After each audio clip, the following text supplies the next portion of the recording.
जे लेडीजमध्ये अगदी कळायला लागलं वयापासूनच वेगवेगळे क्रीम वापरणं, सौंदर्यप्रसाधनं वापरली जातात, सौंदर्यप्रसाधनं वापरली जातात.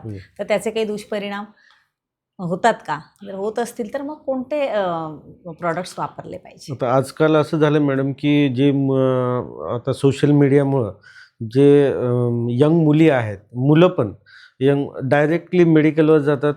म्हणजे काही खेड्याच्या भागामध्ये, की आम्हाला वांगसाठी क्रीम पाहिजे, पिंपलसाठी क्रीम पाहिजे, मला डागांसाठी क्रीम पाहिजे. जाहिरात बघून. जाहिरात बघून मला हे तुमचं 7 दिवसात तुम्ही असं राहिल्यानंतर एकदम फेअर होऊन जाते. त्याच्यामुळं दुष्परिणाम असं होतात, की तुमची जी त्वचा आहे, तुमची त्वचा पातळ व्हायला लागते. तिथं फोडे येतात. जो पेशंट पहिलं सुरुवातीला एकदम नॉर्मल असतो, काही चुकीच्या क्रीम वापरल्यामुळं ते पेशंट त्याला पूर्ण त्वचेचे आजार होतात. म्हणजे जसे की स्वतःहूनच आपण स्वतःहून खराब करून घेतो त्वचा असं म्हणायला स्वतःहून आपण आपली त्वचा खराब करतो. त्याच्यामध्ये काही क्रीम्समध्ये स्टेरॉइड्स सर्रास प्रमाणात टाकलेलं असते. काही क्रीम्समध्ये सॅलिसिलिक ॲसिड टाकलेलं असते. आपल्याला लक्षात येत नाही की याच्यामध्ये किती प्रमाणात काय आहे आणि ते डायरेक्टली टाकतात. त्यांना जेव्हा आपण लावतो तेव्हा 4-8 दिवस, 15 दिवस एकदम असं चांगलं वाटते चांगलं वाटतं कारण आणि ते एक स्टेज अशी येते की जेव्हा ते लावत जातात, जे लावलं की छान वाटते, 4-8 दिवस एकदम चांगलं वाटते, सोडलं की त्वचा काळी पडायला लागते. पण एक स्टेज अशी येते की ते वापरून तुमची त्वचा पातळ व्हायला लागते. सेकंड थिंग काय होते की तिथं फोड यायला लागतात. थर्ड थिंग असं होते की तिथे केस यायला लागतात. काही बायकांना केस येतात. काही बायका मुली जर उन्हात गेलं तर त्यांनी विदिन 5 मिनिटंसुद्धा उन्हात थांबू शकत नाही. पूर्ण रेड होते, असं भगभग मिरची टाकल्यासारखं they feel burning sensation burning on sensation. Their skin. एवढं त्याचे दुष्परिणाम आहेत. त्याच्यामुळं माझा असा सल्ला आहे की तुम्हाला एखादी गोष्ट जर तुम्हाला पाहिजे असेल, एखाद्या सिंपल डर्मॅटॉलॉजिस्टकडे जाऊन डेली रुटीनसाठी जरी तुम्ही सांगितलं की सर मला रुटीन पाहिजे, मला सनस्क्रीन, फेसवॉश किंवा एखादी नाईट क्रीम किंवा सिरम्स जेणेकरून त्याची त्वचा टवटवीत राहते, त्वचा छान राहते, हेल्दी राहते आणि हायड्रेटेड पण राहते without any side effect. Moisturising त्यांना सांगतो आपण.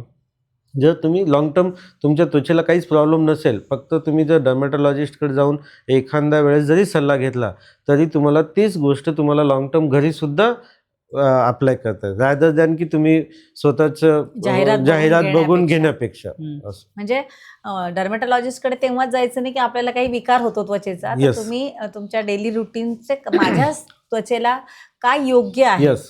कसे घेतले पाहिजे, त्याचा प्रकार काय आहे माझ्या त्वचेचा, त्याप्रमाणे हां, तुम्ही डेली रुटीन जे आहे ते येस. घेऊ शकता. म्हणजे हां, आता काही ते का घ्यायचं डर्मॅटॉलॉजिस्टकडून, की काही लेडीज म्हणजे पेशंटची त्वचा ऑइली असते, काही पेशंटची त्वचा एकदम ड्राय असते, काही त्वचा Mix असते. मिक्स असते. कोणी म्हणते की मी पुण्या मुंबईला गेलं, ह्युमिड कंडिशन गेलं की थोडं बेटर वाटते सर. मी मराठवाडा ड्राय रिजनमध्ये आलं, म्हणजे जिथं गरमी जास्त आहे, मला थोडंसं त्वचा रखरखीत होते. काही लोकांची त्वचा ऋतूच्यानुसार चेंज होते, काही लोकांची त्वचा म्हणजे आपण मायग्रेशन दुसरीकडे एखाद्या दुसऱ्या प्लेसला शिफ्ट झालो, तिथं त्वचा ते चेंज होते. आजकाल सगळ्यांचा जॉब वेगवेगळ्या ठिकाणी असतो. त्याच्यामुळे त्वचा कॉन्स्टंट नसते. त्वचा एन्व्हायरमेंटलच्या वातावरणानुसार बदलते. रिॲक्ट होत हां, असते. आणि प्रत्येकाची त्वचा वेगवेगळी असते. कोणाची ऑइली असते, कोणाची ड्राय असते. त्याच्यानुसार प्रकार आपल्याला बघून आपण एखादे मग सिंपलमध्ये बेसिक जरी गोष्ट दिलं तरी त्याला घरीसुद्धा ते व्यवस्थित त्याला करता येते. आणि वयानुसार पण सर आपली त्वचा बदलत असते ना? येस, 100% वयाच्या नुसार त्वचेमध्ये तुमची त्वचा बदलत असते. त्वचा लूज होते, त्वचामधलं कोलॅजन कमी होते, कमी होतं. त्वचामधलं जसं पाणी म्हणतो आपण ते पाणी कमी, हायड्रेशन. सगळ्यात महत्त्वाचं त्वचेला हायड्रेशन. त्याच्यामुळे त्वचा ड्राय होते आणि त्वचा म्हणजे ते तेज राहत नाही, निस्तेज दिसते त्वचा, एकदम Dull ड्राय वाटायला होते, लागते. डल वाटायला लागते आणि वयाच्या नुसार सुरकुत्या येतात त्वचेवर.